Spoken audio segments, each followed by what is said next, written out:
You want to? So good evening, everybody. I'd like to call the Lake Forest Park City Council Committee of the Whole meeting for Monday, August 22nd to order. Do I hear a motion for adoption of the agenda? I move we adopt the agenda. Second. It's been moved and second. Any discussion? All those in favor, please say aye. Aye. Aye. You guys have it. Any nays? Okay, thank you, everybody. All right, great. So we have two items on the agenda tonight. I'm going to leave my mask off for a second. I'm going to just very partially talk very much. So, we have two topics today. One, we have Councilor Bodie. It's very gracious to put together an excellent presentation on for us to consider about residential parking zones. And this is a topic we've discussed for many, many years and various permutations. And so this is, sorry, my mic was off there. My voice was actually carrying further than I thought. And so this, again, this is just the first look at this, and we'll have a conversation. And the second topic we have on the agenda tonight is a continuing discussion about, I have it listed as continuing discussion of speed limits and traffic calming, but in the issue of, because we have two topics, I'd like to focus on speed limits tonight because I have some information to share with you all, and we can have a great conversation about that. So I know that Councilmember Riddle is out there in the ether. Hi, Councilmember Riddle. Can you hear us okay? Yes, now that your mic is on, I can hear you just fine. Okay, my apologies. And with that, I'd love to give the floor to Councilmember Bodie.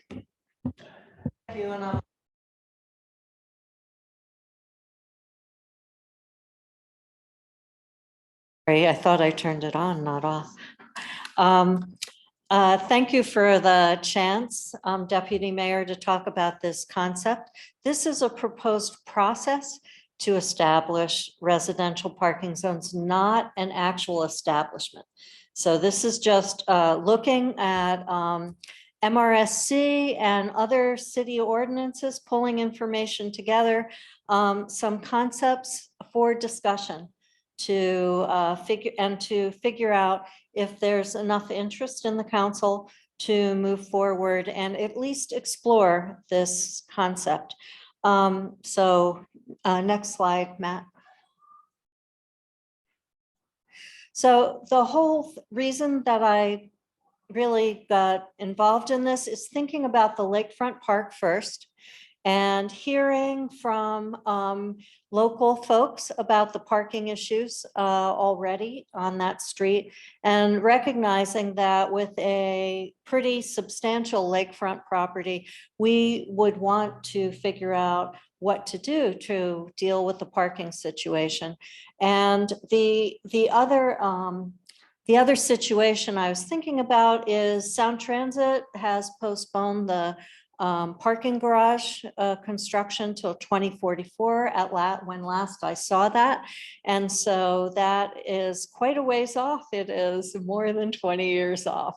And so yet the construction of the BRT is continuing.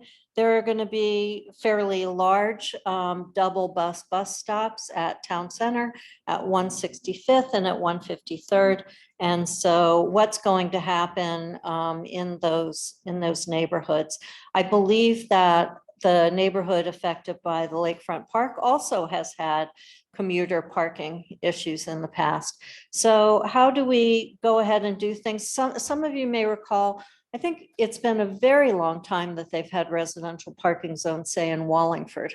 And there are some other neighborhoods in Seattle, but also other cities have dealt with this. Even I believe it's Pullman, affected by Wazoo, has residential parking zones.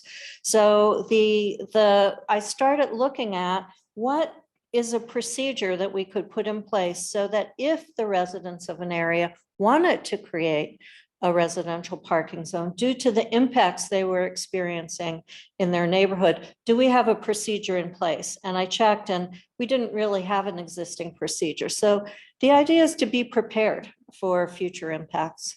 Next one, Matt. So I explored a lot of different proposals, but basically they're fundamentals. in almost all the examples with cities that had established RPZ procedures that I looked at. First is that you really need written letters or petitions signed by at least 60% of adjacent property owners. And the adjacent property owners are in the area that is being requested for the RPZ. So you would request an RPZ for a specific location, for a specific number of blocks. It's possible that if, you had a really long block that you might want to, designate it differently. So that's one possibility that I saw in some of the examples I looked at. In particular, we will want to hear why.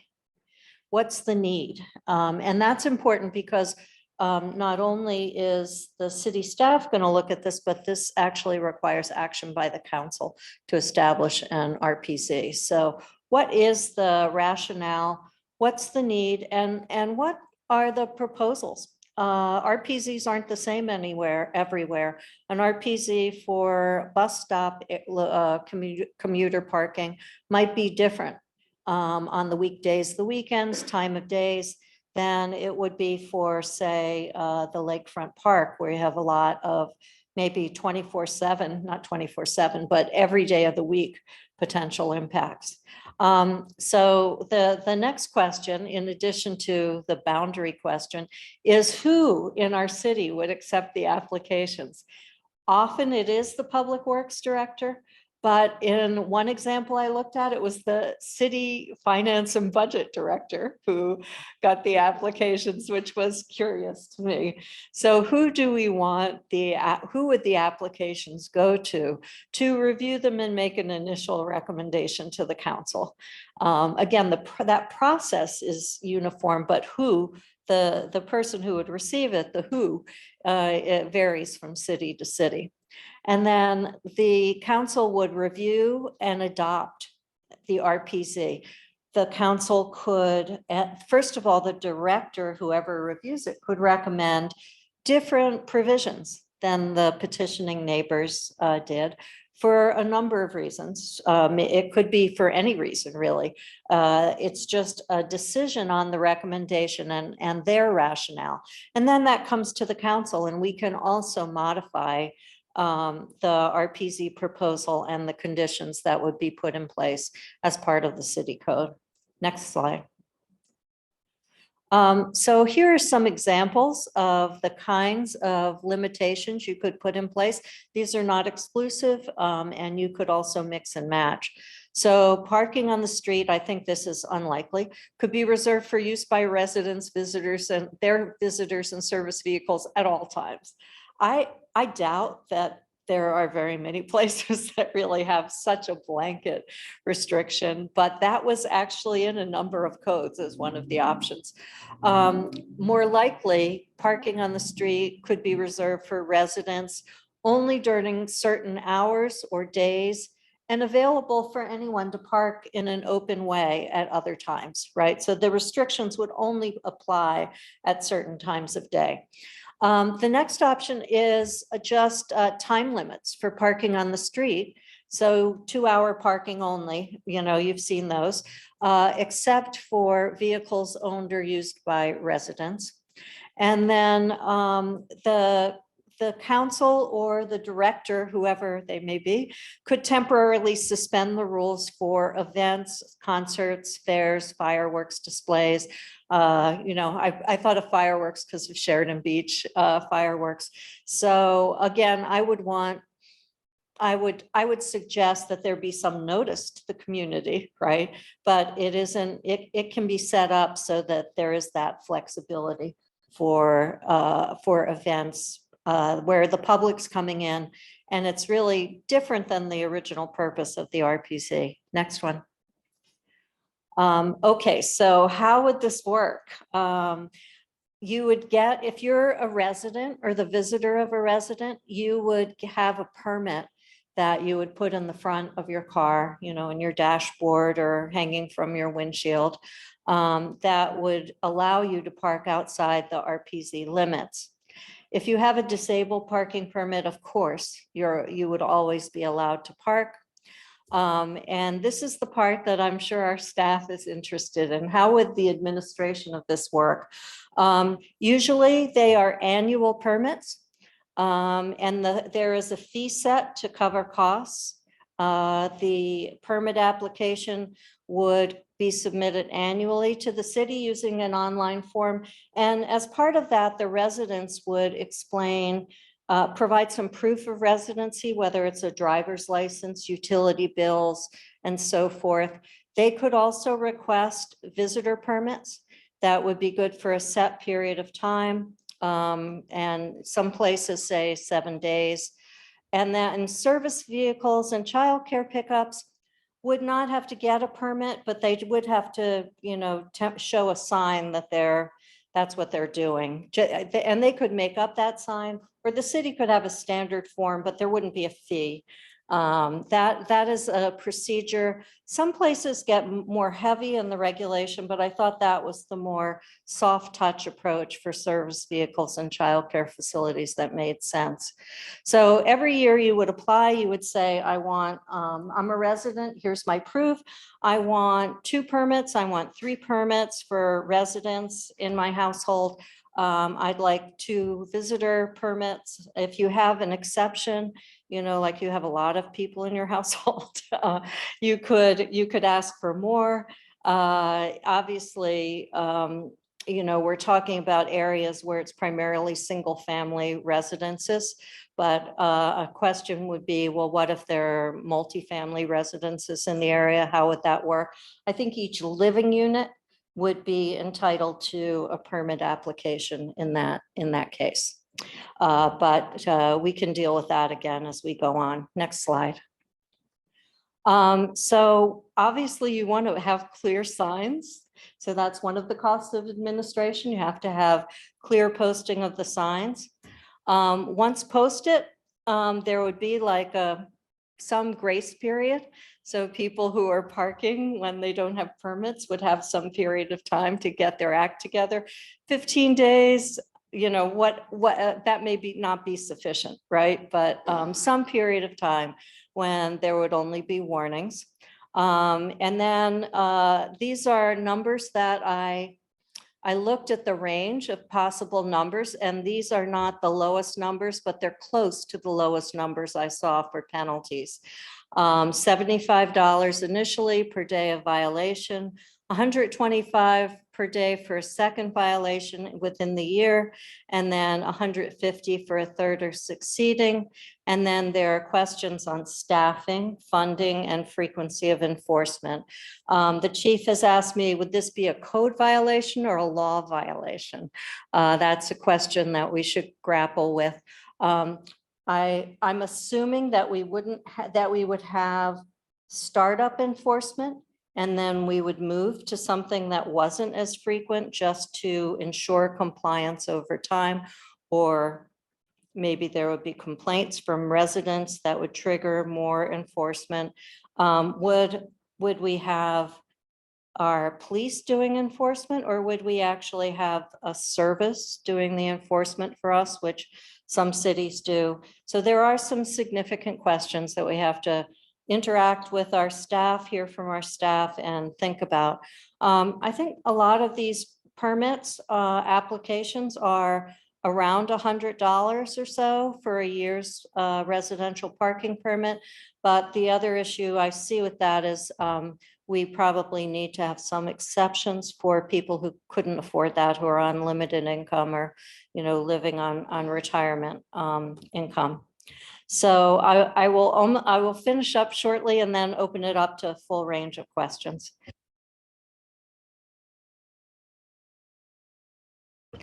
So what are the next steps? Having further discussions. If there's enough interest, providing a working draft that we could play around with and discuss and see what we like and don't like in the working draft. Review and edit with our city staff and with legal input, that's important. Consider the potential fees. And those would be included in our annual fee schedule that we, we publish every year. Very important to have public engagement, public comment, and obviously we have to have a public hearing because this procedure would be a city ordinance. And then following all that review, there would be council adoption if so inclined. Again, I just emphasize that this is a process. It could be no one would ever petition to use it, but I do think that it's better to be planning ahead for the possibility that this is one mechanism for citizens concerned about parking impacts to avail themselves of.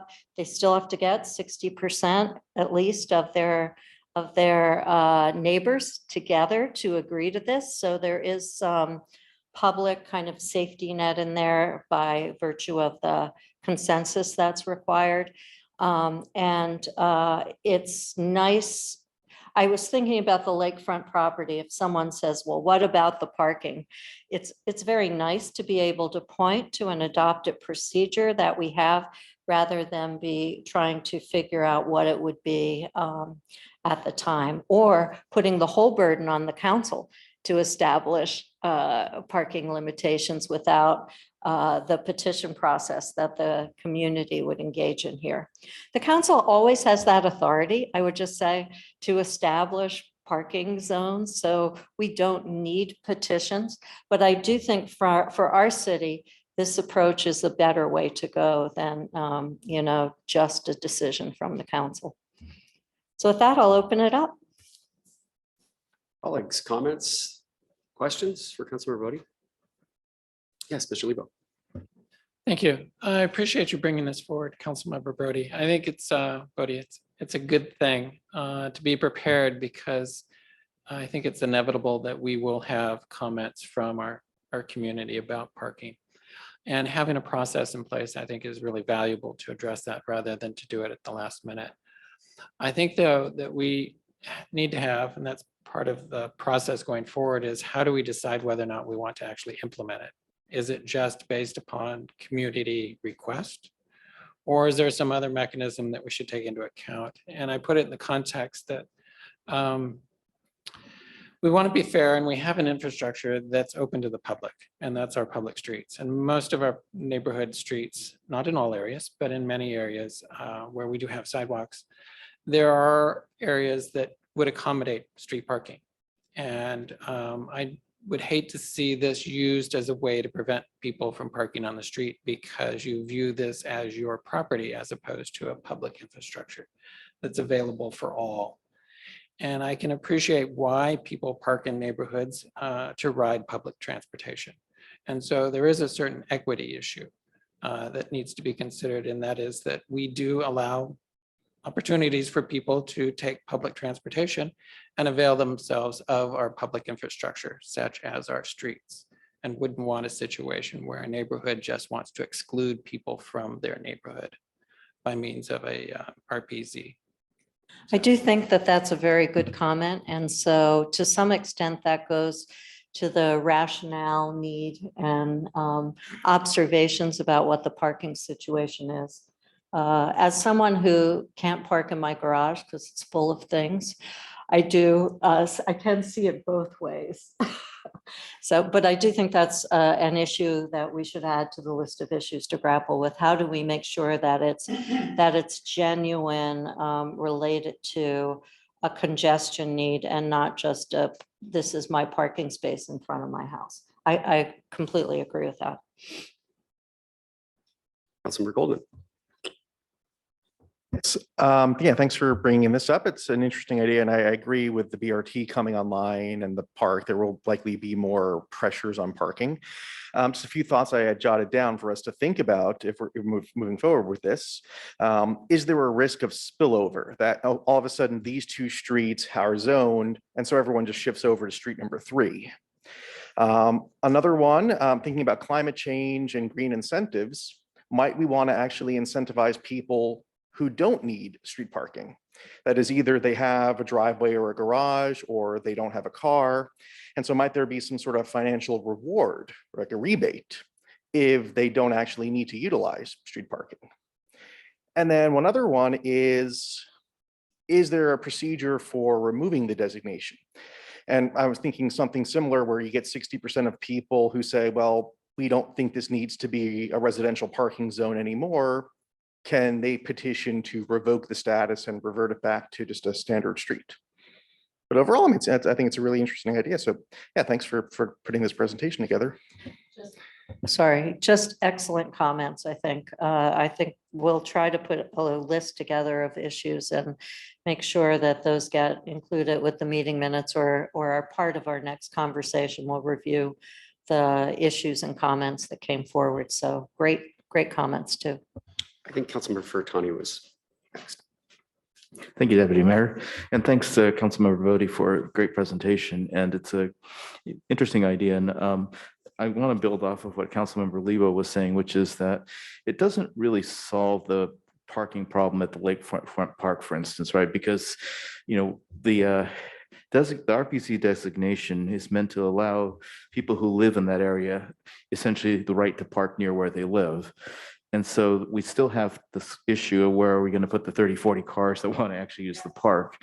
So I think this is part of the solution. And one thing I wanted to see was how this fits into a larger strategy we have, working with the Parks Board about how to basically get parking, actual parking that people who don't live in the neighborhood can use. Thank you, Councilmember. Did you?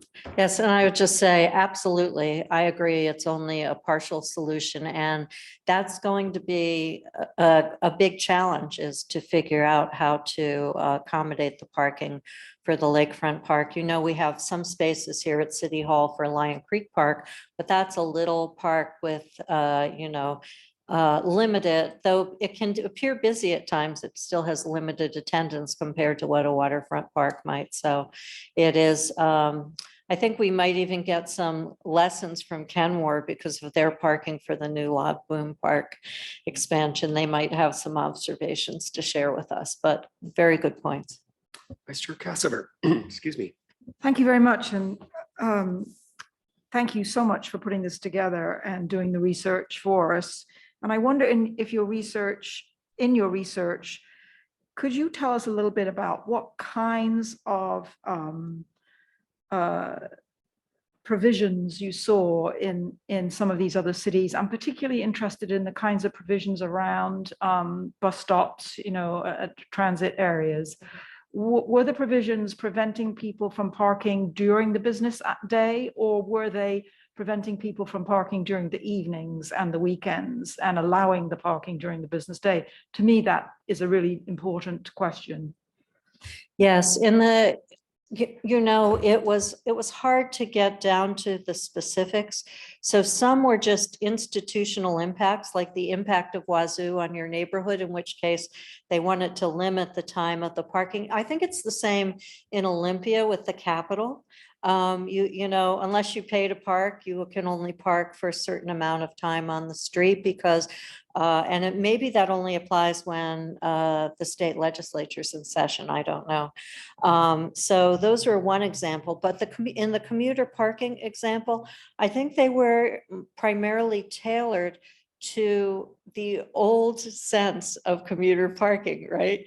Peak periods in the beginning and the end of the day. And then at other times and on the weekends, evenings and weekends, it was okay to park there if you didn't have a permit. So I think, again, they were quite tailored to the conditions that the council of this particular city observed. But I think in the case of commuter parking, it was time limited. And so the question, I think, for us is, well, what will emerge from the commuting situation? Maybe there won't be a parking impact issue from the BRT coming in. Maybe it won't happen for 5 years that it will be a parking impact.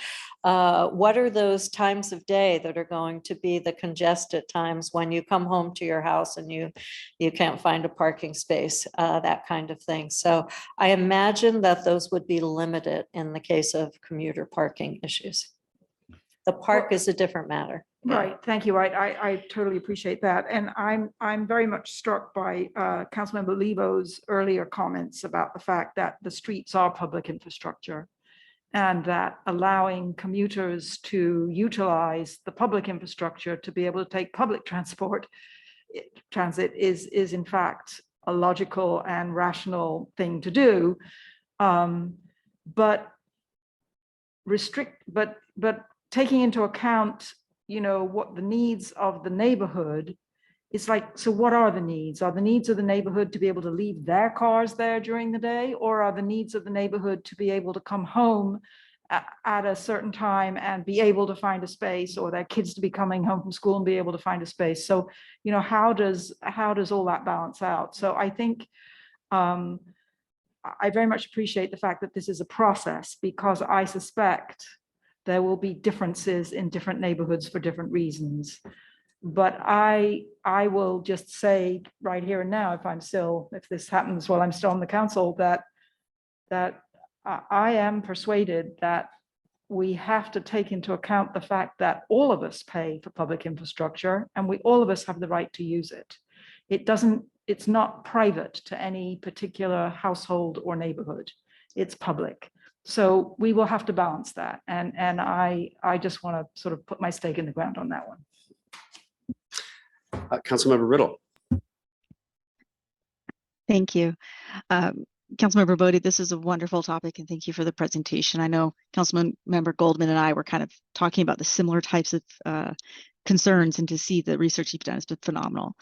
I as well, there's sort of 3 different conflicts that I'm seeing when it comes to parking, and I think all my colleagues have mentioned it, but kind of put a bow on it. It's really the park access parking, commuter parking, and then resident parking. And it's really about blending those and trying to find a way to make them balanced out. And I think the biggest challenge that I can see we have is with commuter parking, because that's a large volume. It's time sensitive. They need access at a particular time so they can get to the office at the right amount of time. And I'm thinking about ways that we can support that before this parking garage goes into effect and gets built. And I don't know if there's opportunities to increase the amount of parking spots that we lease from, and add some leased parking spots from Merlot and Geyer. I mean, with the bank closed, and there might be ways for us to be able to better balance that and provide more public parking for those commuters without negatively impacting the residents. So I think there's some really great options out there. I think there's costs involved that we have to balance.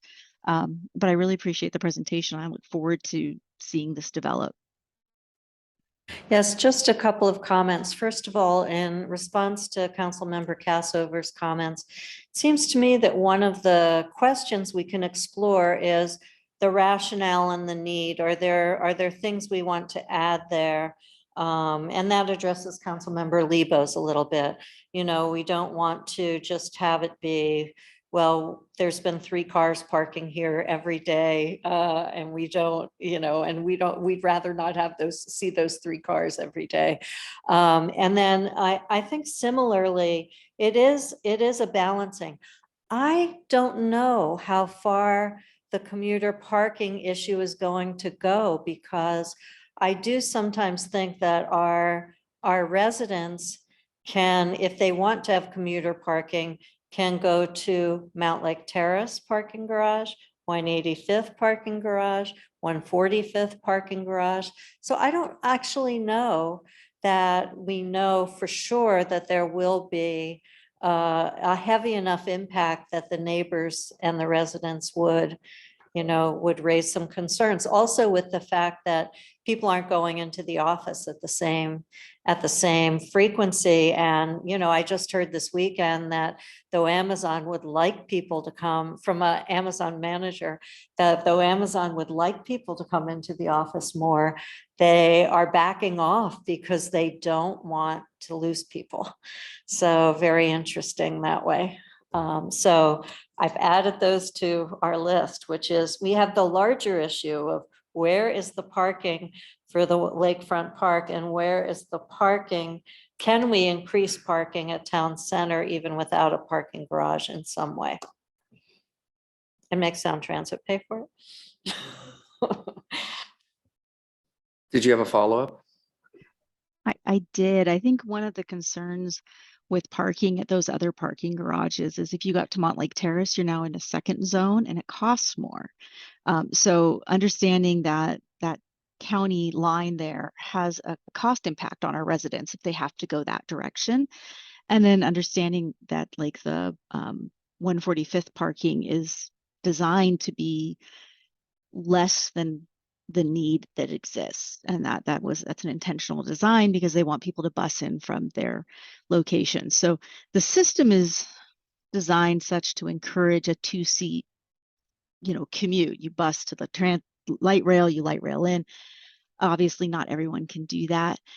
So I want to be sensitive to those needs of those commuters that, to drive all the way out there, not have parking, end up at Montlake Terrace, and now you have to pay extra. It can be a challenging situation as someone who's gone through that myself.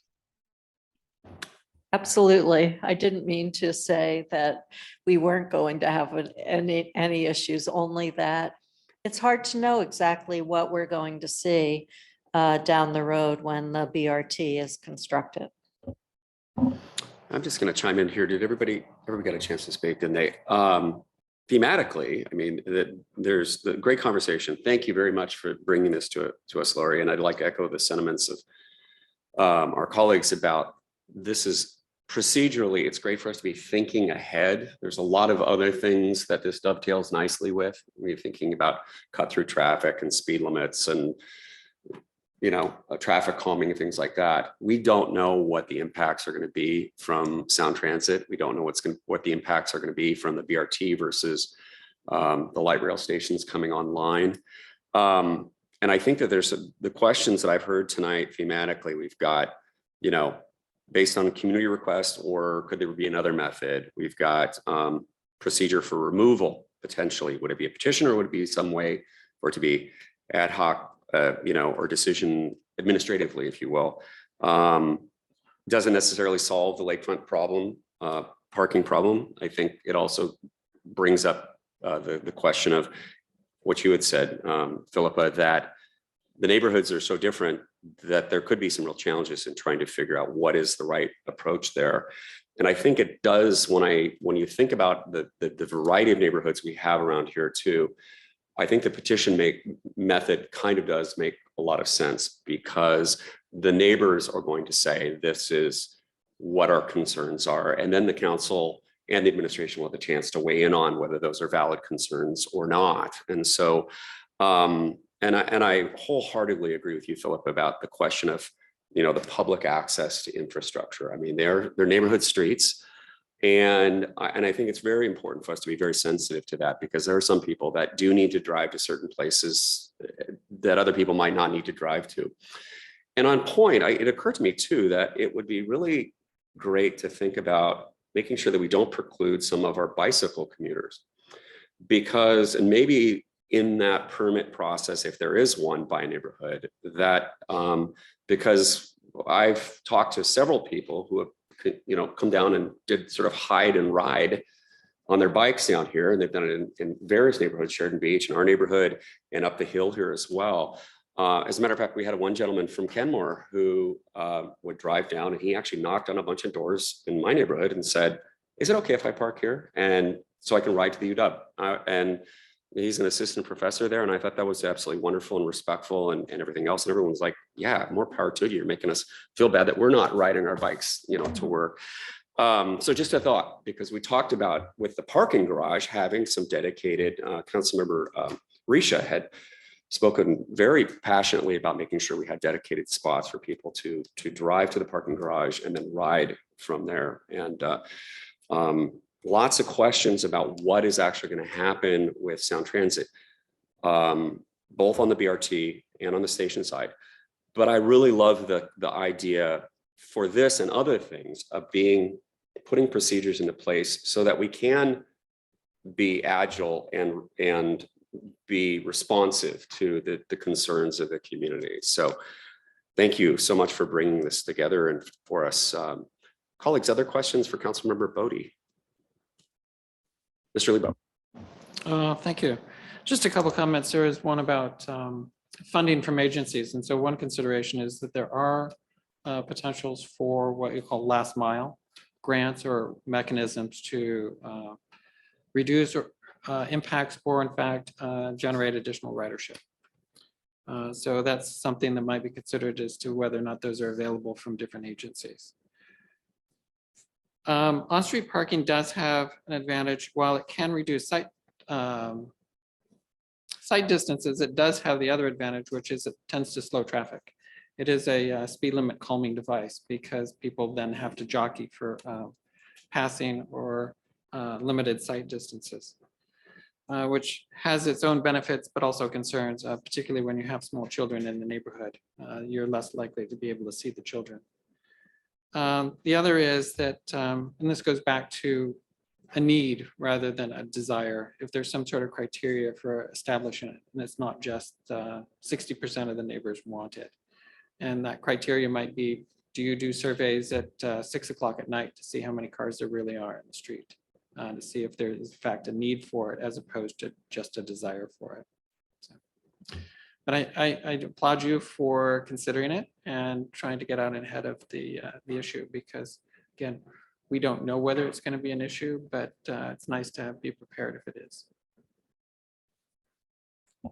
Thank you so much, colleagues. I think these are all excellent questions, and I had a few others that I flagged as we went through the presentation. So it's a pretty long list now of issues, but I think that we can take this information and put together a working draft, which would help us get started, because I, for one, find it helpful to discuss the issues in the context of a working draft. And I believe that this council has too. So nothing locked in, nothing for sure, nothing that this is really headed for final review and decision by the council, but just a way to facilitate the discussion going forward. Does that sound reasonable? It certainly does. Thank you. Mr. Furtani. On the point about the 60% criteria, do we have census data that's that granular that we can actually figure out what 60% of an adjacent area is?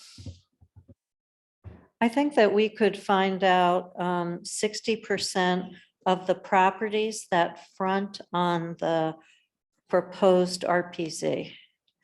So that is kind of an easy thing to do. And I did want to mention one other thing. Some cities let the next property over get a permit too. Like, so like the very next property is entitled to a residential permit. So it's not like a hard boundary, but I do think the spillover effect issue is a real one that we need to consider as well. So anyway, yes, I think it would be by lot frontage, it wouldn't be by amount of your frontage, it would be by the number of addresses along that street. So that is the conventional way, I think, of figuring out the 60%. So I don't think that would be that difficult. All right, thanks. One last comment, if I could. When you started talking about bicycles, Deputy Mayor, I was actually thinking of something a little different, which is that some people use their bikes to get to the public transport. And actually providing bike parking in some way near public transport, I don't know, that may not be part of this, but it may be something that we should be thinking about, because I know we have it here at the town center, the bike lockers, but maybe it's going to be needed in other areas. And I was thinking about the last mile grants that you mentioned, Councilmember Lebo, and thinking that maybe that's something we as a city should think about. The other last mile option thing that we might ought to think about too is whether we can get a grant to lease parking spots here in the town center as a mitigation for the delay in the parking garage, and see if we can make that case to the agency in question. Great comments. You know, it occurred to me just on point of what you were saying about an adjacent residence. We should probably give thought about how you would expand the program, because if suddenly there is an impact, and then potentially one neighbor says, well, we'd like to join, but then do you need an additional 60% of the neighbors in the next?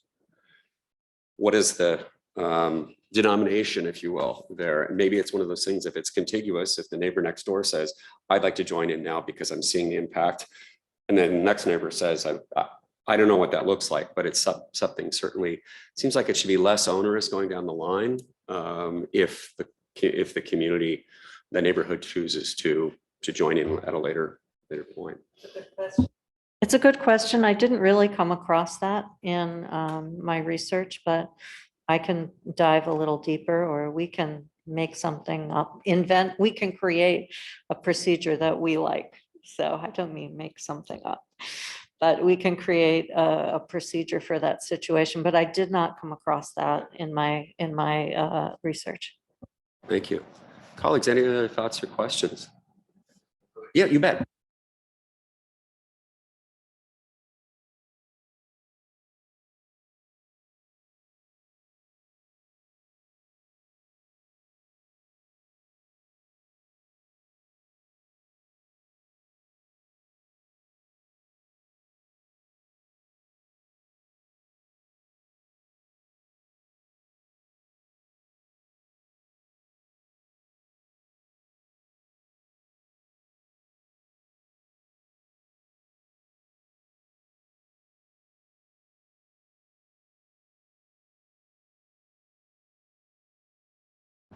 Thank you, Mr. Mayor. Thank you, Mr. Mayor. And, you know, I myself have experienced the garbage truck safety issues, even without cars parked on the road, trying to get past the garbage trucks on garbage day. So good fire department and garbage are very good issues to consider. Colleagues, any other thoughts or questions? Councilmember Riddle. Just a comment for procedural. I couldn't hear the mayor speaking, so I think we should look into some way of getting a microphone for public comment. So. Thank you for that. Yeah. he could have played with a fun podium too. So, you know. But maybe we might ought to just repeat what he said so that, you know, he just made the point that the fire department really does care a lot about parking on the streets because of the difficulty of getting their vehicles through at times, and that garbage collection day can often be much more difficult when there's a lot of cars parked in front of the garbage cans. Thank you for the summary. I appreciate that. Thank you very much. Okay, let's move on to the next topic. We're going to talk about speed limits. And I wanted to give you a couple of pieces of information. One, we had an outstanding meeting with John Pascal, one of the principals of the Transpo Group. Chief and I and Jeff as well, our public works director, had a great meeting with him about, and they're actually going through, and I think we maybe mentioned this publicly before, but I'll mention it again if not, that they're actually creating with the NACTO city limits document, they're creating a sort of a one-off for the city of Bainbridge Island, which will be completed here probably by the end of this month. I have been checking the agendas and looking to see if it's coming up, but it has not come up. So many of the councils are pretty much in complete recess. So we'll see where it is in terms of, you know, see what they end up looking at and adopting down the line. It was a very outstanding discussion. Mr. Pascal indicated to us that for roughly $30,000, his group would be able to do this similar kind of program for us in short order that would be available for what I'll get to here in a minute. One of the tiers relative to the different types of speed limits. Again, and I'll get to this in a second, but just a quick refresher. We have neighborhood and collector routes, neighborhood streets and collector routes. Then we have arterials, and then we have our two state routes. And as a gentle reminder, and I think I can do this off the cuff, but I have a map here in a second. The collector routes are Brookside Boulevard, 35th, and 47th up to the top of the hill. 40th, isn't it also? 40th is an arterial. Oh, sorry. 40th and arterial and 178th from 104 to the city limits of Shoreline are two arterials. So we have a couple of collectors, we have a couple of arterials, and then we have our two state routes. The other thing I wanted to say, and this is just anecdotally, I normally run on the Burke. Sometimes I'll run up to Horizon View or whatever else. And last Wednesday, I went out for a run it was pretty warm and I'm kind of out of shape. And so but I thought it'd be good for me to run around some of the neighborhoods that I just walk around normally. And I did a route up Brookside, then by the church, and then I wove my way around to get up to 35th, and then across 104, back down 104, and then back down around here to City Hall, basically. And the alarming thing for me, at 11 o'clock in the morning, in the space of 2 blocks, I was almost hit by cars twice, and both were in crosswalks. And so it terrifies me when I think about an elderly person or a kid walking around some of these neighborhoods, because I'm hyper alert, and it's unbelievable. People just going right through red lights, going right through stop signs, not even looking at the crosswalks, and I stop and wait before I step out, even if I have a walk sign or I have, the right of way, so to speak. So I wanted to bring that to your attention because the urgency that you've probably heard my voice over the last, months we've been talking about this continues to be something that I'm terrified we're going to have a tragedy. And so if I'm driving this harder than some of you are comfortable with, please let me know. But I feel as though we need to have a process in place to make some changes. And I know that many of these things, including the arterials and the state routes, are going to take a very serious amount of effort and time. And if we don't start working on them now, when the BRT comes online or when the stations open up here in 2 years, we'll be lucky to get some of these things changed in advance of that. Councilmember Bodie, please. Thank you very much.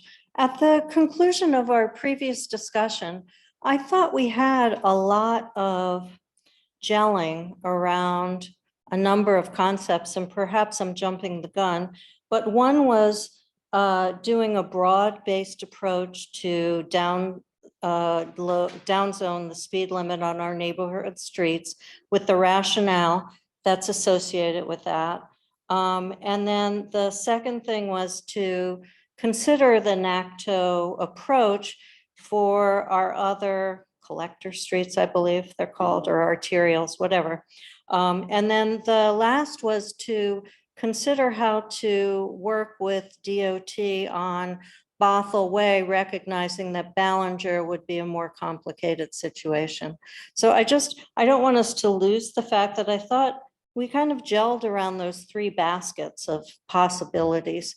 So I don't know what your next steps are, but I wanted to say that was my recollection of where we ended up in terms of what we would, what we would consider to be the baskets for further discussion. So you're absolutely spot on.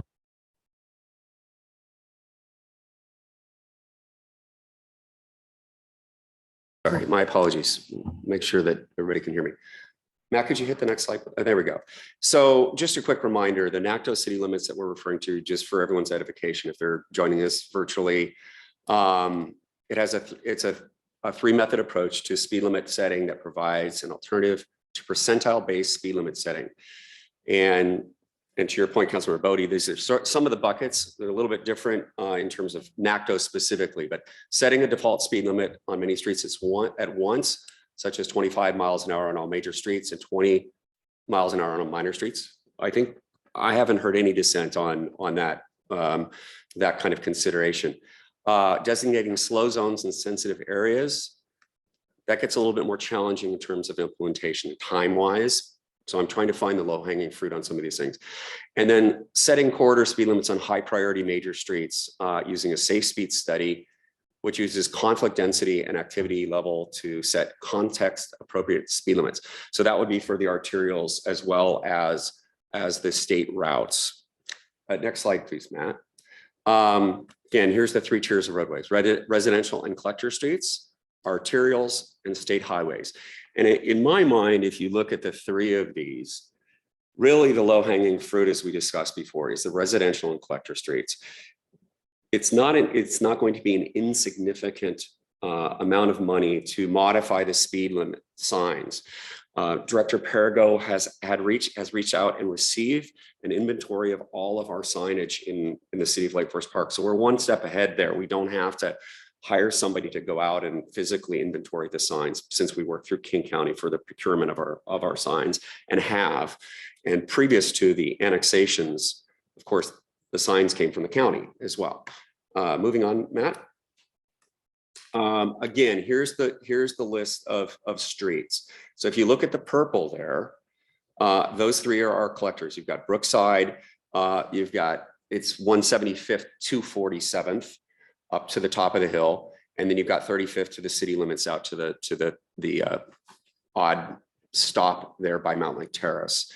And then in the green, we have 40th Place, which is an arterial, and then we have 178th. And both of those, of course, go right out to the to our city limits on two different corners.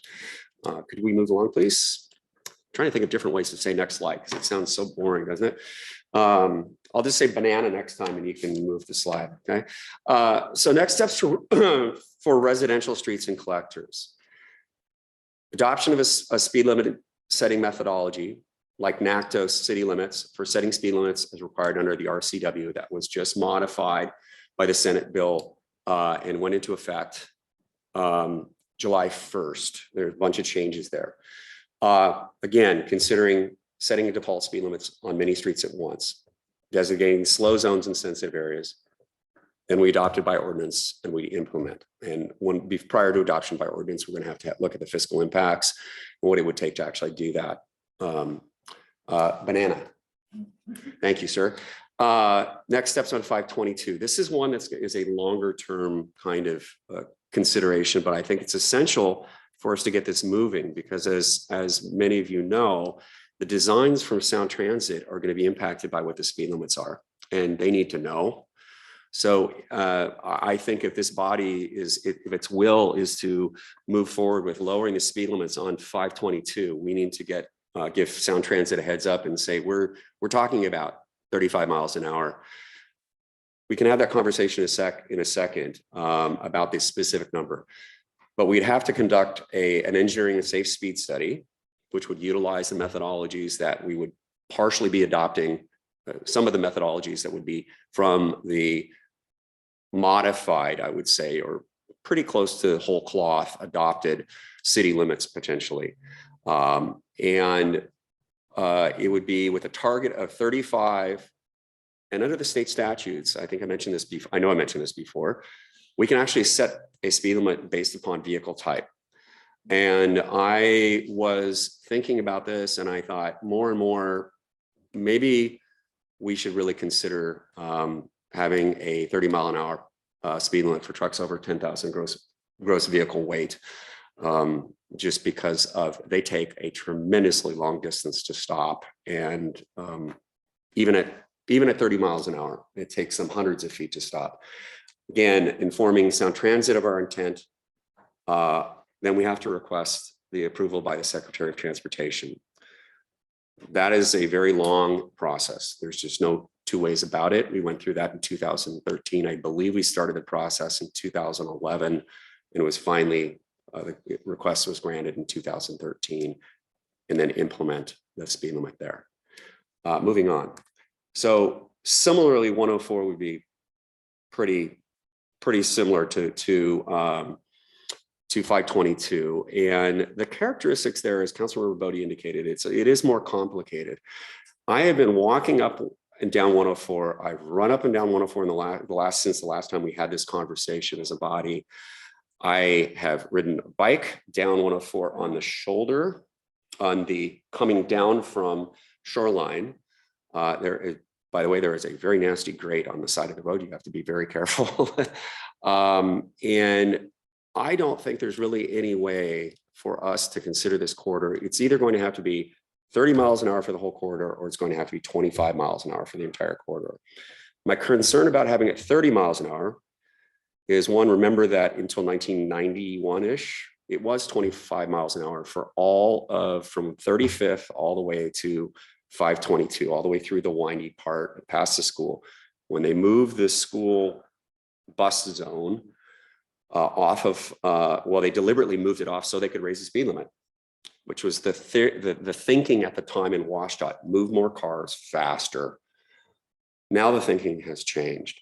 So we'd have to do, similarly, we'd have to do an engineering safe speed study. And my feeling is 25 miles an hour for the entire corridor, because I've driven 25 miles an hour for the entire corridor. And I've had people be grumpy about it, but they seem okay. And you cannot go more than really 22 miles an hour in some of these turns anyway. They're recommended and cautioned at 20 for the two turns. And with the implementation of our roundabout, it's going to slow things down anyway. So again, it's a question of setting the tone, in my opinion. We'd have to request approval by the Secretary of Transportation and then make our implementation. This is the other one that is, let me stop there. Let's talk a little bit about speed limits. Could you back up to the 522? Thank you for a second. And first of all, let me just ask all of you how you feel about the question of lowering residential speed limits to, as Seattle has done, to the 20 in the neighborhoods, to the 20 mile an hour as a blanket kind of situation. Thoughts, comments, concerns? Councilmember Goldman? Yes, thanks. I agree. I do have a question about arterials. And you mentioned that arterials are a harder lift. I guess my question is, are there any legal or practical challenges to us doing the same thing and saying all arterials will be X miles per hour, all neighborhood streets will be Y miles per hour? Under the state statutes, you have to do a full engineering, basically a safe speed study for the arterials. I think that there would be challenges in moving forward with some of them at 20 miles an hour, but I really don't know the answer to that. I do also know to the question of emergency vehicles, some arterials, because they're designated emergency routes. I have not taken the time yet to reach out to our EMS group and I don't know what the chief has thoughts about. We can break the law and go faster when we need to. Yeah. So it is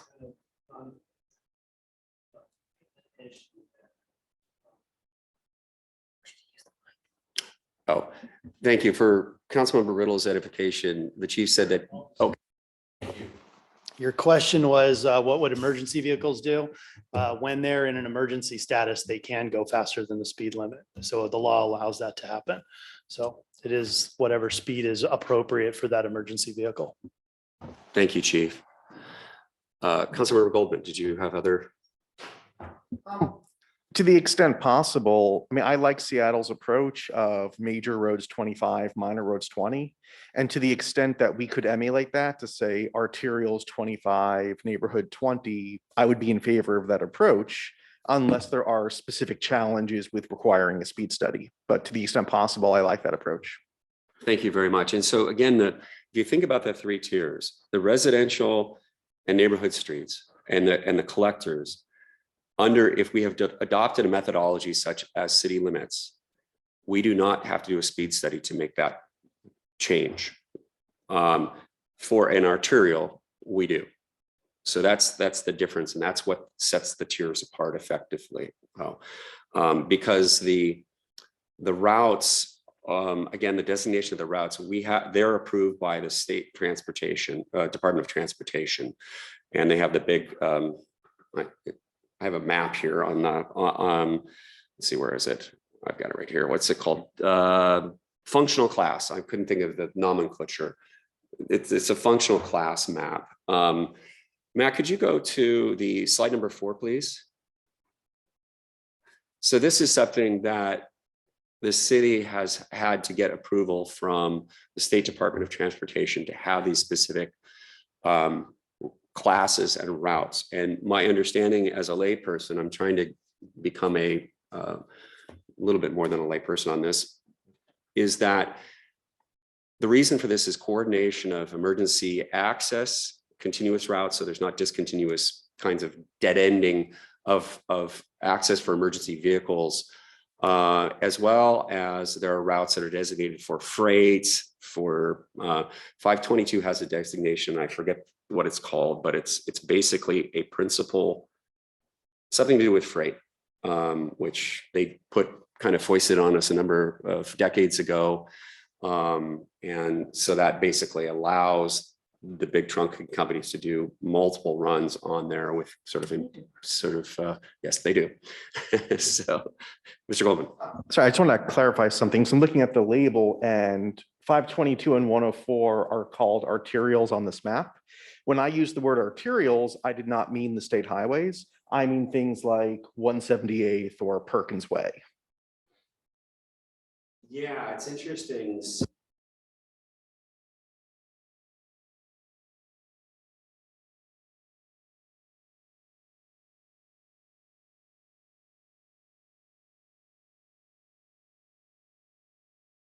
Principal arterials, I think, is that, or Yes. major? Major? I can't No, read it. Okay, the Principal. state highways are principal There you go. arterials. And 178th and 47th are minor There you go. arterials. Thank you. So my question for you, I drive 147th all the time. It's my way home. So we have many speed signs on 47th, and they are all 25 miles an hour. So is your thinking that the minor arterials should drop to 20, or do they stay at 25? To be honest with you, my preference would be for them to, we've heard over the years real serious concerns about the safety on 47th, for example, and Well, 40th. people speed on it, but Yeah. 25 is actually okay. So 47th, for example, since it's a collector, I really think that it should be, I think it should be reduced. I walked up 47th yesterday. So the collectors and neighborhood streets, I think should be 20, just as the same that's the city of Seattle has done. I struggle with 178th and as well as 40th as minor arterials, and the question of speed limits there. I believe that it would be pretty challenging probably to make a case for dropping the speed limits to 20 on those. But at the same time, I mentioned this before, the question of if you take streets like 15th in Seattle, 15th is 25 miles an hour now. And that is a very, very large street. And so if you compare 40th or 178th to 15th or even 125th, they are completely not in the same category of road, in my opinion. So I would leave it to the will of the body on 178 relative to 178 on the minor arterials, which require speed studies, engineering speed studies. But, you know, I think there's opportunities on those two roads to do some additional traffic calming measures and additional crosswalks, potentially some mini roundabouts. Thank you to Mr. Perigo for pointing this out. There's great things called mini roundabouts, and they're a fraction of the cost of regular roundabouts. And there's some really great articles out there about mini roundabouts, and they literally cost like 1/5 of a normal roundabout with, and there's plenty of places on several of those roads where that kind of calming could be applied, as well as the idea of as Vice Chair Castro had mentioned, as well as Councilmember Riddle, about art in the intersections. It helps people slow down for some reason. It seems to be, I think maybe they're scared to mess up somebody's art. Councilmember Riddle. Thank you.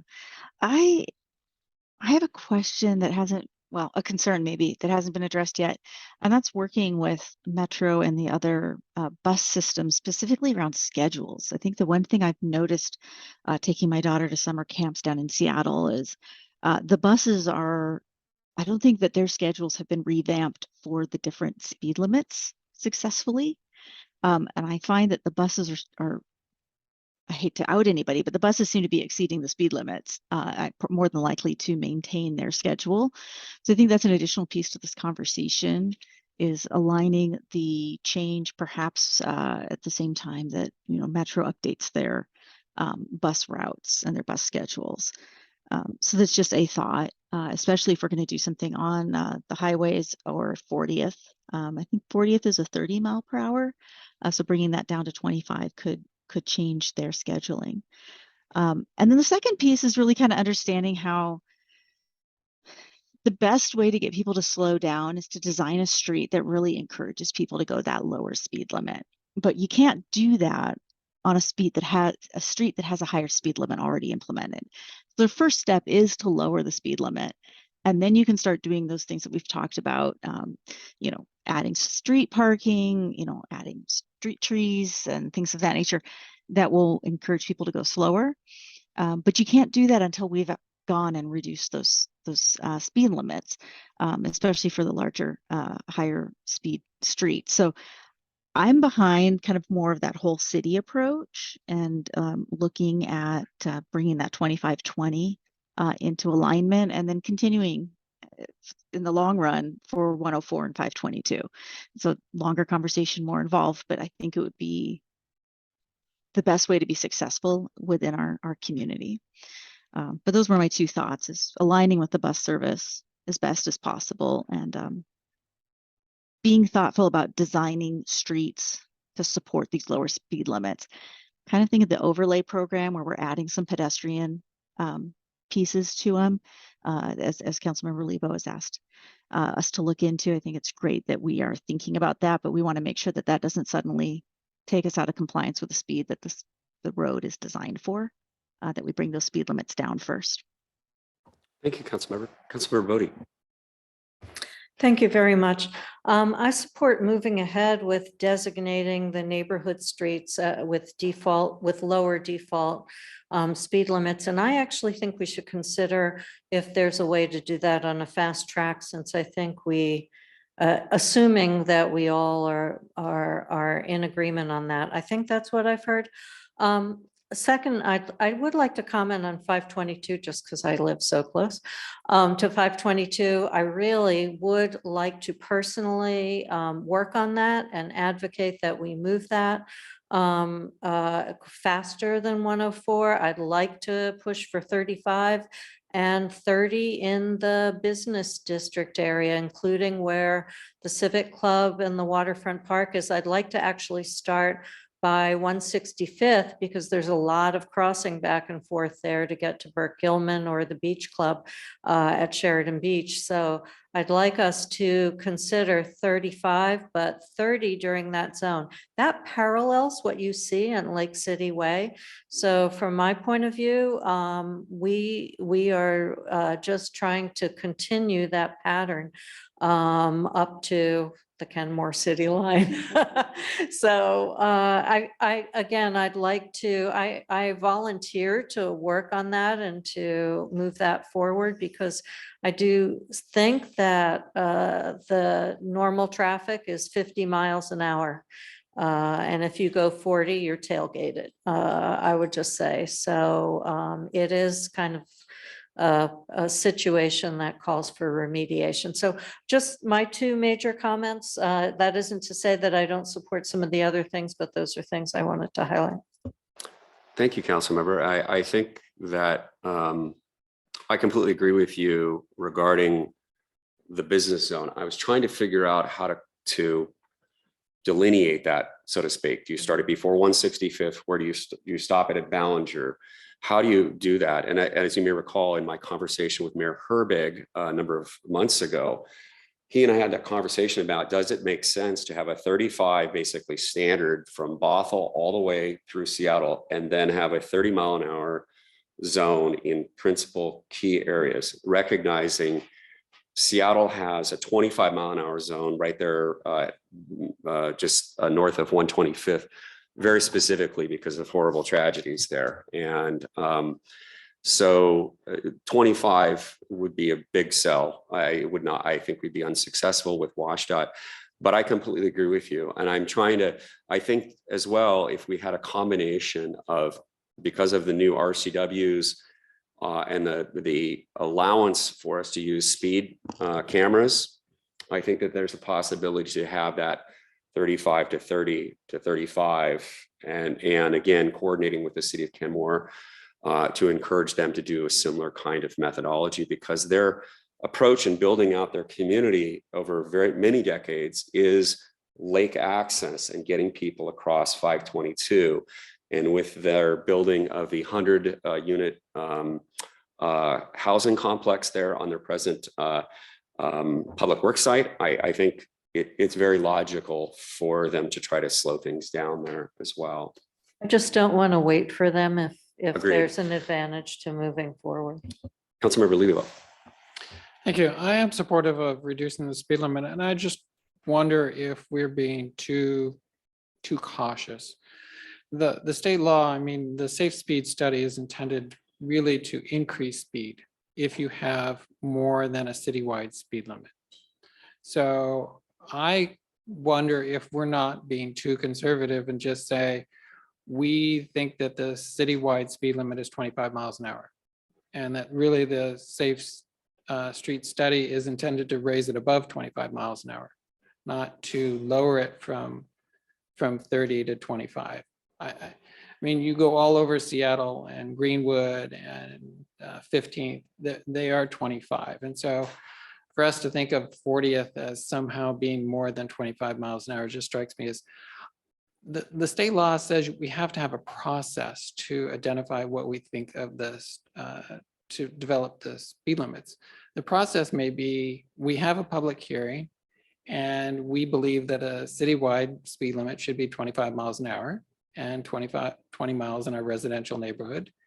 And I think that WashDOT at the right level is more receptive to lowering the speed limit than we think.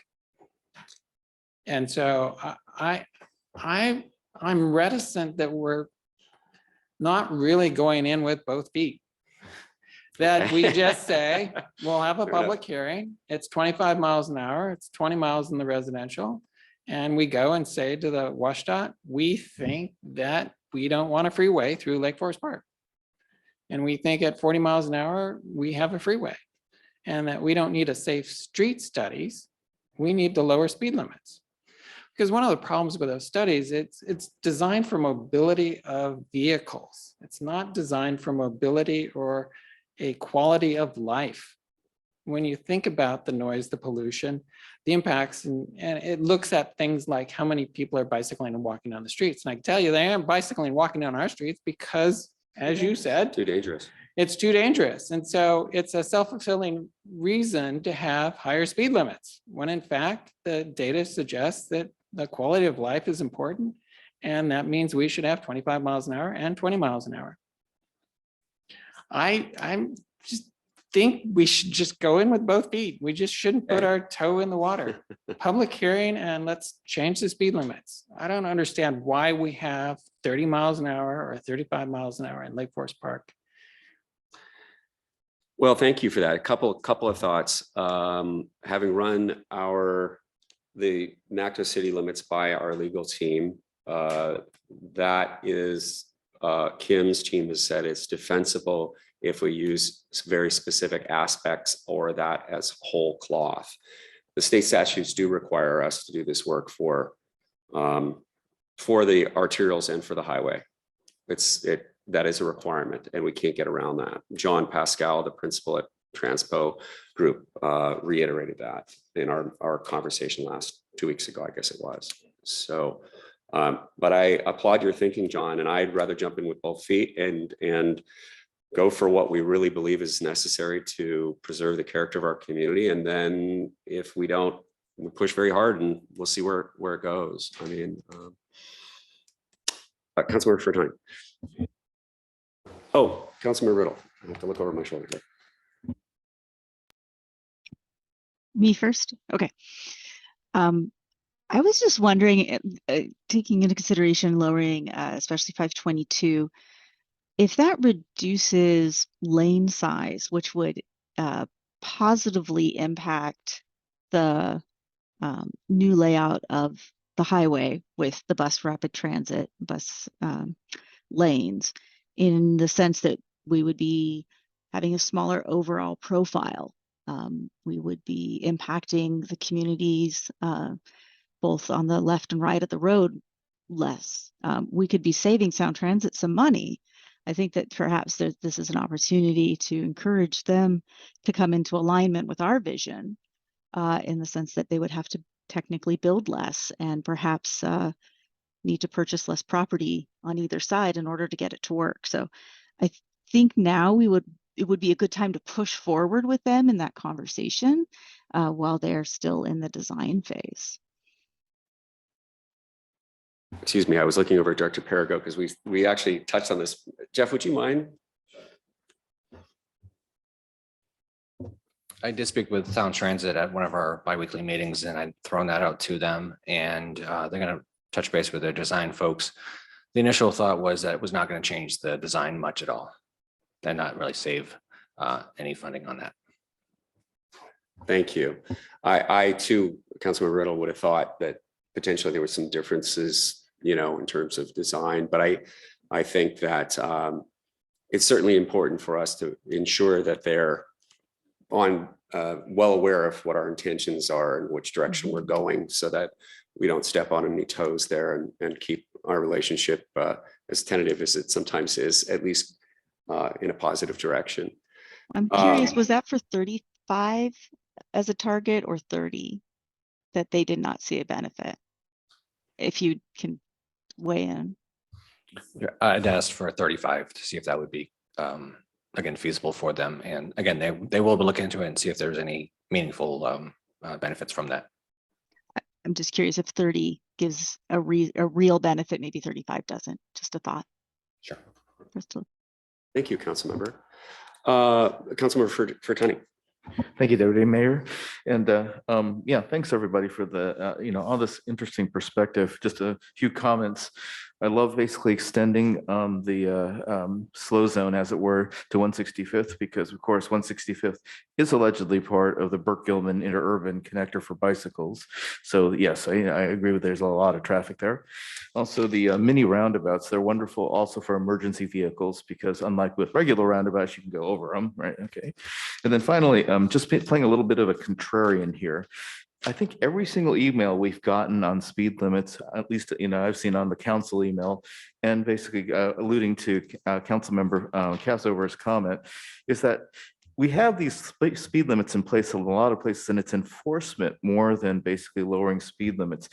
As you yourself were saying, the two incidents you had nothing to do with speed limits, just the fact that basically people weren't stopping for things. And so how much resources do we devote to lowering these speed limits, and how much resources do we devote to enforcing the existing speed limits we have? I don't know if we can balance that better, so that we get those people who are basically what we always hear about, right? And not just on our arterials either, even on these quote smaller ones like Perkins and what's the road that goes up to Horizon View on the other side? 47. Oh no, I think it's yeah, it's this one that's just off the page there. Oh, 197. Yeah, 197. Yeah. So these are the ones that are we always hear about, and it's people not going 30 and a 25, right? 50 on a 25, right. So I just want to put that out there as something that I'm concerned about. Thank you. I think that's an excellent point, and I really believe that as a community, and the chief can speak volumes about this, the community is going to have to really come together and decide that it's a priority for us to resource the enforcement appropriately, because the PD is doing an excellent job with the resources they have, but they're getting torn in 20 different directions. And I think, and I think too, the severity of some of the things that's happening out there. We all see it on the roads. People are getting more and more aggressive. Just anecdotally, you mentioned Perkins. There's a little construction work going on in Perkins. You may have noticed there's some steel plates on Perkins. My daughter is going to a YMCA camp up behind Shoreline Community College, and so I'm driving that every day to go up that direction. And yesterday when I was, not yesterday, Friday, when I was going to pick her up, I was driving along there and I slowed down for the plates. Somebody came around the corner at a breakneck speed and decided they didn't want to wait for me to slow down, and they passed me right as two cyclists were coming down the hill.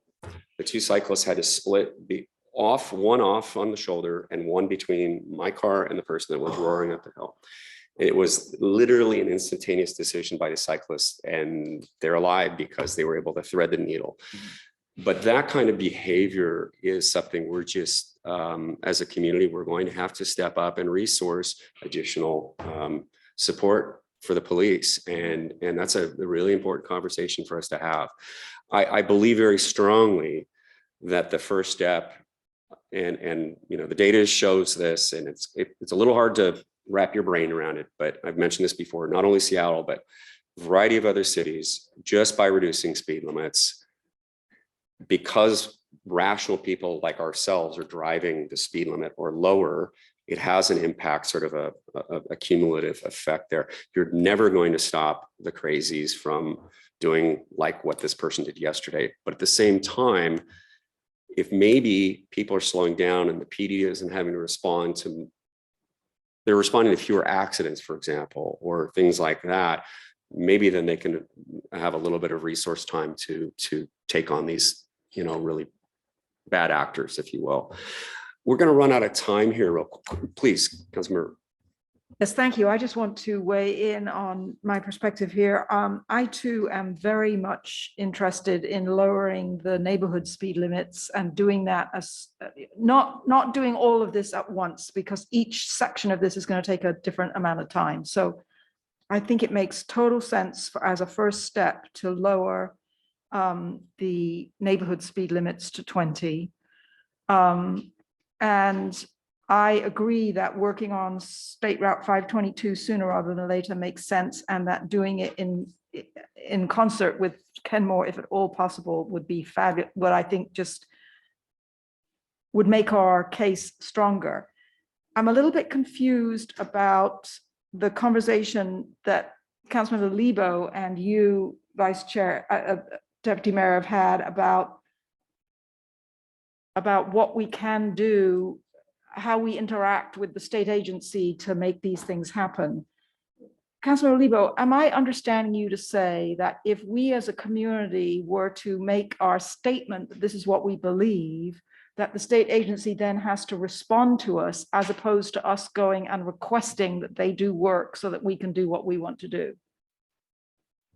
With regard to WashDOT, I'd like to think that they're more open than we think they are, and that we find the right people, because Secretary Millar has a very strong interest in public infrastructure. And I've heard him say more than once that our roads are more about than just moving cars and trucks. They are about providing mobility for all. And that, so I think we get a little too narrow when we think of this as just an engineering issue. It's not just an engineering issue. It's not about how fast cars can be moved across a piece of pavement. It's about quality of life and mobility for all. Right. And I have a bias against looking at everything as an engineering solution and as a consultant fee. Right. Well, I thank you for that, because it's my perception as currently chair of the Seashore Transportation Commission that, in fact, there is a growing sensibility amongst the state folks that I interact with there, as well as all the local people, that we move away from that engineering of how do you move more cars through more quickly, which is the old-fashioned way of thinking about street engineering, and become more holistic and multimodal and include pedestrians and quality of life. So I do see a real benefit to what you're suggesting, Councilmember Lebo. And I would also say that there will be a joint meeting of all of the transportation boards around the region on Wednesday, which I will chair.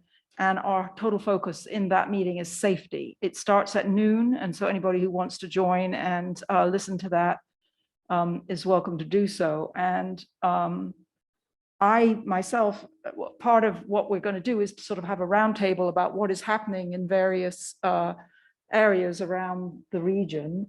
And I myself want to bring up this NACTO document and tell people that we in Lake Forest Park are very close to adopting much, if not all, of what is suggested in the city limits framework.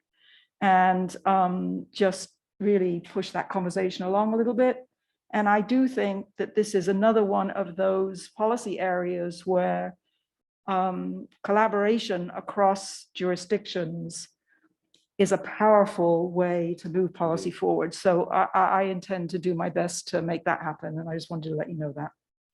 Thank you, Philippa, very much.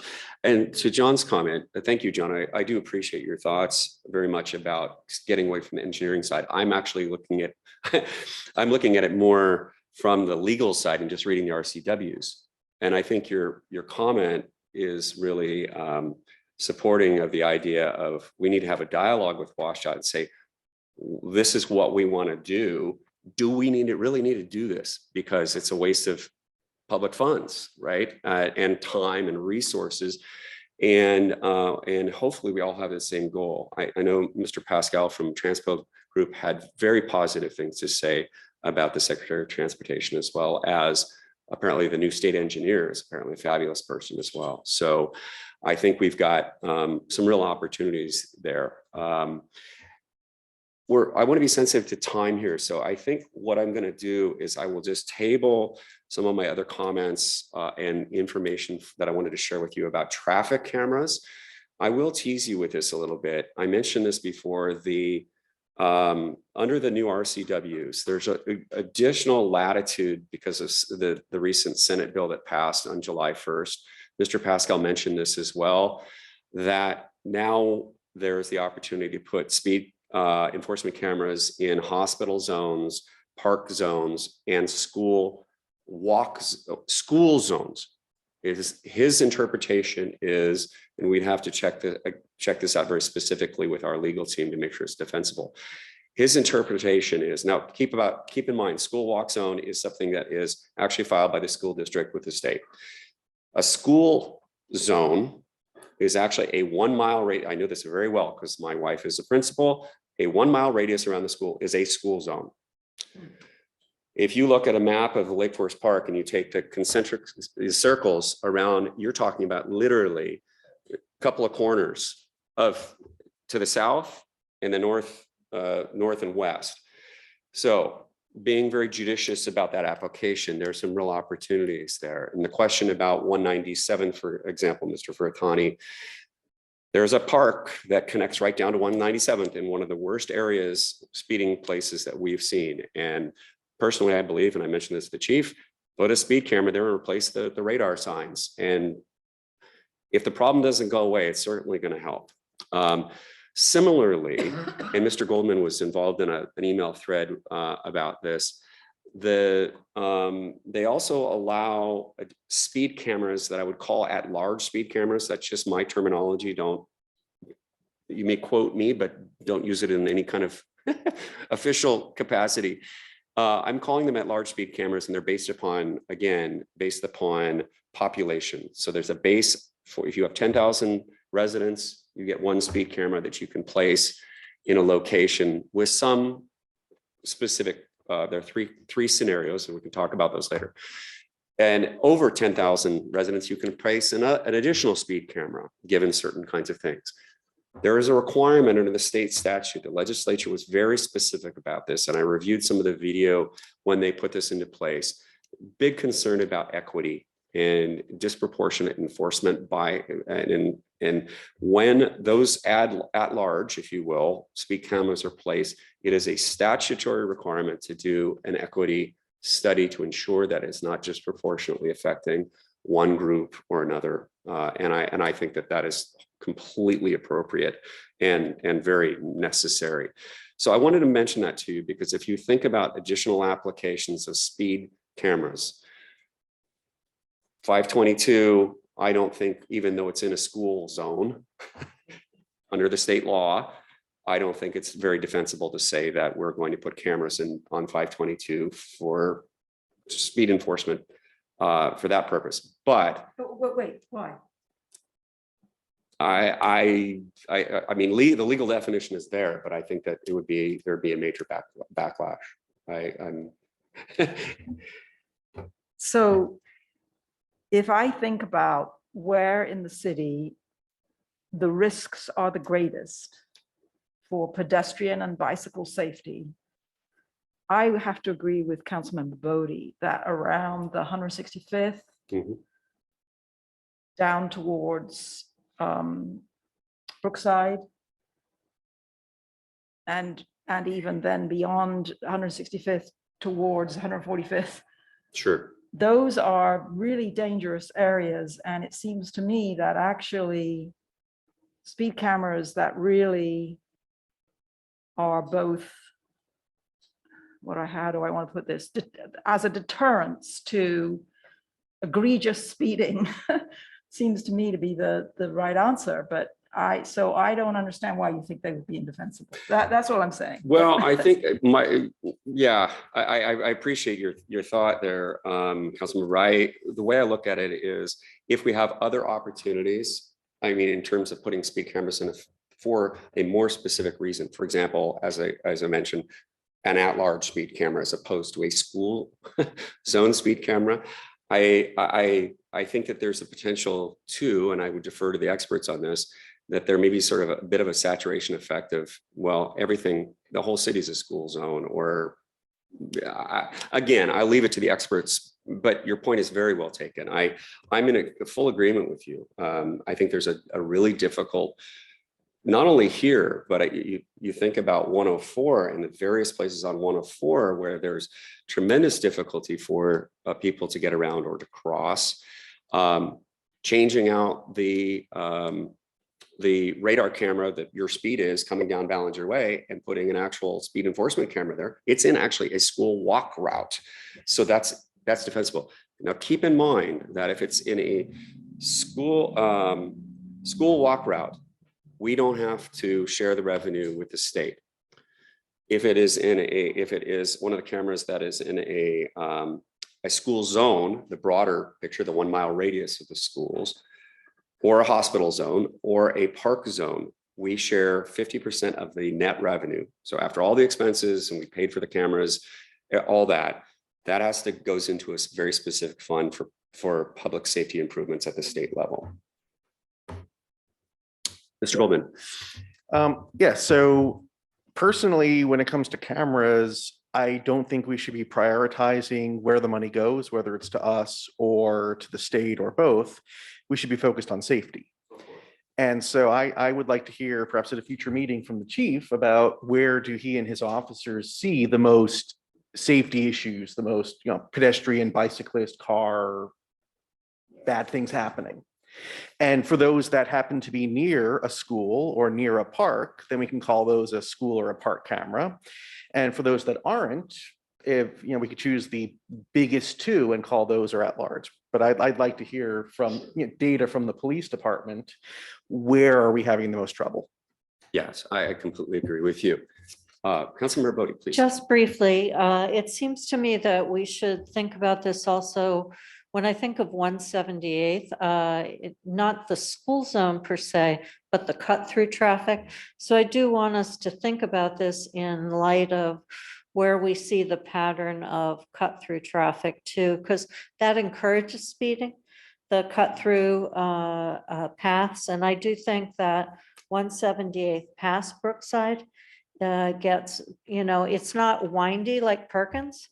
So people tend to get going very fast there. So that's an example to me of a place that gets cut through traffic where people go very fast. Thank you very much for the comment. Yes, Councilmember Riddle. Excuse me. Yeah, I just did a quick mapping just to see, and it looks like it was a 1 mile radius. Is that correct? Yeah. That would take us from 155th down on the south end on Bothell Way, all the way to our city limits with Kenmore. That is quite a swath that is Yeah. covered under that 1 mile is. radius. Yeah, it is. Just for context, I had to see it for myself. I think, especially with the two clubs and the park along Bothell Way, I think we're going to see an increased need for pedestrians along there. So Mhm. I'd be interested in seeing what an additional at large might be in that location. I'm also interested in the others that my colleagues have mentioned. I think it'd be great to do a little bit of study conversation with the chief, as you spoke of, to see where is an appropriate place. But that kind of blew my mind from 155th all the way to the Kenmore boundary. It is mind boggling. And I think it really highlights the point. I mean, Lake Forest Park is a small community, and Exactly. we're small, but we're wiry. So, Councilmember Goldman. I just want to clarify, I looked up the RCW. It's not actually 1 mile aerial distance, it's 1 mile walking distance. So if the roads are windy, that reduces it. So it's a 1 mile walk from the school along roads. Thank you for that. There we go. It's flashing at me there. Thank you for that distinction. I appreciate it. We're running over time here. A couple of things closing the loop. One of the things I wanted to say, and we are scheduled to 7:30, if I'm not mistaken. Is that correct? One of the things about speed cameras, I want to make this very clear that if we do additional speed cameras, I am going to really, really be firm on that the revenues from that goes towards pedestrian multimodal safety improvements, sidewalks, curbs, you name it. I really think it'd be disingenuous to the community for us to just lump it back into other things. And we can have our continuing conversation about current camera revenues. But I just want to make sure that for the public's edification that they understand that I am quite happy and we've all talked about this, the revenues are zero, because that means people are behaving themselves. Not overnight, because we have lots of things we have to take care of relative to the budget, but on these new cameras, I really believe that very strongly. So what I'm hearing everyone saying is that the priority again is, I had it listed as next steps. Again, looking at engaging the Transpo group I won't even worry about that because some of that's not relevant. We'll talk about it later. But engaging the Transpo group, probably, depending on what the outcome is of their work with the City of Bainbridge Island, we'll get an example of what they can do there. I was very impressed with Mr. Pascal and our conversation with him to work on getting that methodology in place and tuned to the Lake Forest Park community's set of values, such as as we believe they are, and have that conversation with the community during that process. And then the second thing is having a conversation about moving forward with 522. I think that there is probably a lot of merit to figure out doing both state routes at the same time, but I completely agree with you that Councilmember Bodie, that 522 is a big consideration. I think that there are parallel tracks if we can do it, if we can resource it appropriately. Please. Can we move ahead with the default speed limit? Do we have to do anything other than document a rationale and hold a public hearing and talk to our team about what it would cost to switch out the signs that need to be switched out? I'm sensitive to the fact that would be a nice thing to have accomplished even while we're spending money doing more detailed studies. So I do want us to think about whether that could be done fairly rapidly. And I understand we'd have to have the rationale together, but this is where, I think Councilmember Lebo's comment really encourages us to just do it. Thank you. Sounds like a good slogan. Oh, that is okay, so I will have some conversations with the administration and also do a little bit more background information, get more background information about specifically what has to transpire. I agree, the low-hanging fruit, if we can get that accomplished in a reasonable amount of time, it's going to inform, again, the NACTO document, whatever that ends up looking like. Maybe there's minor changes. That is going to inform all these other things. So I think we're pretty much in agreement that is is foundational, and lowering the speed. I haven't heard anybody object to lower, basically mimicking the city of Seattle when it comes to neighborhood and residential streets, and collectors. Arterials will look into what specifically we have to do. But those are two, and they're bigger picture, right? So with respect, I just don't want to spend consultant money on the default speed limit if there's a way to avoid doing that. So it's both a timing and an expenditure issue for the neighborhood street default lower speed limits. So again, I'm no expert on this, but that's kind of trying to cut to the chase. I'm trying to carve that piece out of the study if possible. Thank you. And just a general reminder, the legal advice that we received is that the NACTO guide would be defensible in terms of a methodology for that lowering of the speed limit. So that's why I would much rather do it the other way, but we can certainly talk with Kim about it and see if there's another path forward. If there's some risk, but we think it's manageable, I think we could still consider that. Councilmember Cassover. Just want to go on the record as absolutely agreeing with Councilmember Bodie that lowering the neighborhood speed limits to 20 with a plan in mind to work on the rest seems to me to be exactly what is explained here in NACTO, and seems to me to meet what I know about the Washington state legislation. So I don't see any need to expend money to deal with that.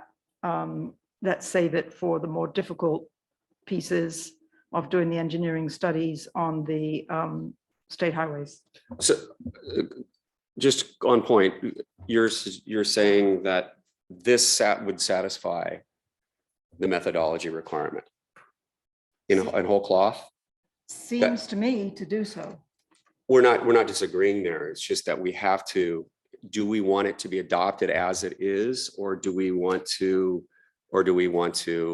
have it modify it, look at having Transpo Group modify it to put specific additional criterion in place for Lake Forest Park? I'm quite comfortable adopting it as it is, honestly.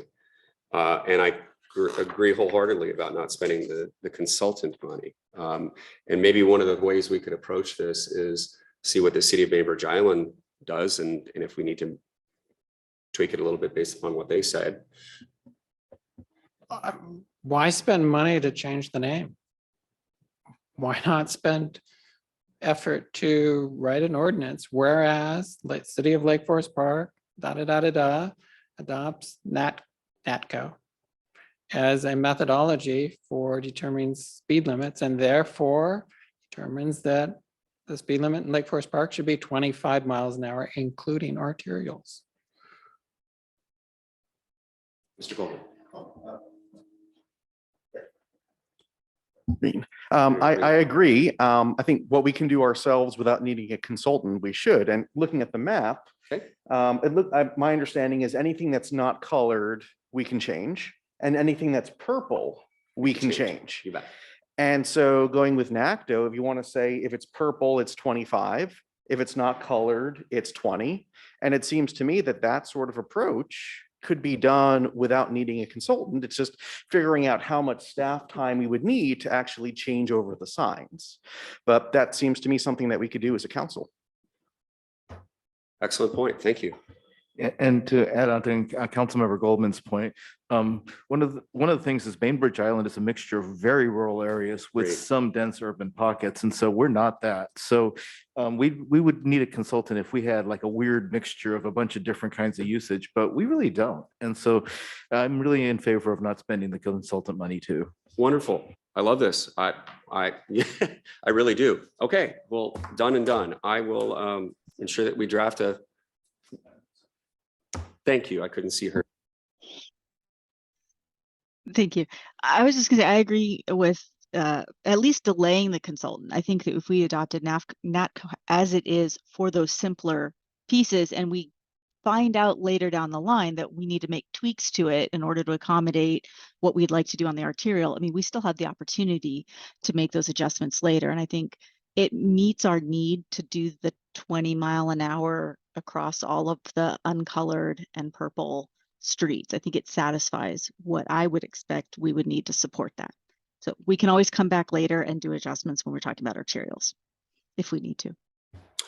Okay, well, thank you, everybody. We will make sure that we get a resolution drafted and move forward post haste, because I do believe there's some urgency here. This is the first step. So You didn't need to persuade us so hard. I apologize. I guess thank you for that, Vice Chair. I really appreciate it. Is there anything else for the good of the order, folks? Great conversation. Thank you so much, Councilmember Bodie, for your work on the residential parking ordinance. That was a great discussion and lots of things to think about. And I got to tell you, everyone, I'm coming away from this meeting ecstatic. So thank you all for your time, and we're adjourned. Thank you, Matt. Thank you. Good night.